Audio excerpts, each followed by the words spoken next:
नमस्कार दोस्तों, मेरा नाम है कृष्णा। मैं हाजिर हूँ छोटी सी कहानी के साथ।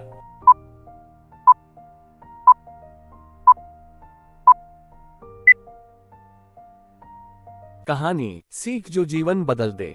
एक राजा था जिसका नाम रामधन था। उनके जीवन में सभी सुख थे। राज्य का कामकाज भी ऐशो आराम से चल रहा था। राजा के नैतिक गुणों के कारण प्रजा भी बहुत प्रसन्न थी, और जिस राज्य में प्रजा खुश रहती है वहाँ की आर्थिक व्यवस्था भी दुरुस्त होती है। इस प्रकार हर क्षेत्र में राज्य का प्रवाह अच्छा था। इतने सुखों के बाद भी राजा दुखी था, क्योंकि उसकी कोई संतान नहीं थी। ये गम राजा को अंदर ही अंदर सताता रहता था। प्रजा को भी इस बात का बहुत दैख था। वर्षों के बाद राजा की यह मुराद पूरी हुई और उसे एक पुत्र की प्राप्ति हुई। पूरे नगर में कई दिनों तक जश्न मना। नागरिकों को राजमहल में दावत दी गई। राजा की इस खुशी में प्रजा भी झूम रही थी। अगले दिन राजा अपने पुत्र के साथ गुरु जी के आश्रम पहुँचे। राजा ने गुरु राधा गुप्त के साथ अकेले में बात की और नंदन के विषय में सारी बातें कही। गुरु जी ने राजा को आश्वस्त किया कि वे जब अपने पुत्र से मिलेंगे तब उन्हें गर्व महसूस होगा। गुरु जी के ऐसे शब्द सुनकर राजा को शांति महसूस हुई और वे सहर्ष अपने पुत्र को आश्रम में छोड़कर राजमहल लौट गए। अगले दिन सुबह गुरु के खास चेले द्वारा नंदन को भिक्षा मांगकर खाने को कहा गया, जिसे सुनकर नंदन ने साफ इनकार कर दिया।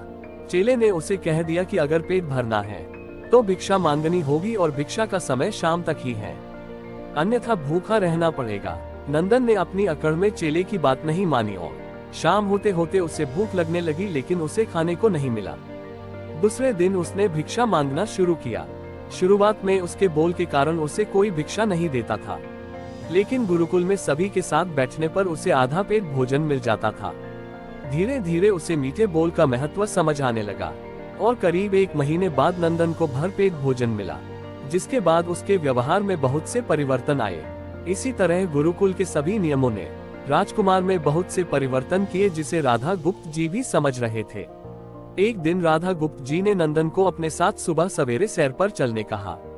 दोनों सैर पर निकल गए। रास्ते भर बहुत बातें की। गुरु जी ने नंदन से कहा कि तुम बहुत बुद्धिमान हो और तुम में बहुत अधिक ऊर्जा है, जिसका तुम्हें सही दिशा में उपयोग करना आना चाहिए। दोनों चलते चलते एक सुंदर बाग में पहुंच गए, जहां बहुत सुंदर सुंदर फूल थे, जिनसे बाग महक रहा था। गुरु जी ने नंदन को बाग से पूजा के लिए गुलाब के फूल तोड़ने कहा। नंदन झट से सुंदर सुंदर गुलाब तोड़ लाया और अपने गुरु के सामने रख दिए। अब गुरु जी ने उसे नीम के पत्ते तोड़कर लाने कहा। नंदन वो भी ले आया। अब गुरु जी ने उसे एक गुलाब सूंघने दिया और कहा, बताओ कैसा लगता है। नंदन ने गुलाब सूंघा और गुलाब की बहुत तारीफ की। फिर गुरु जी उसे नीम के पत्ते चखकर उसके बारे में कहने को कहा।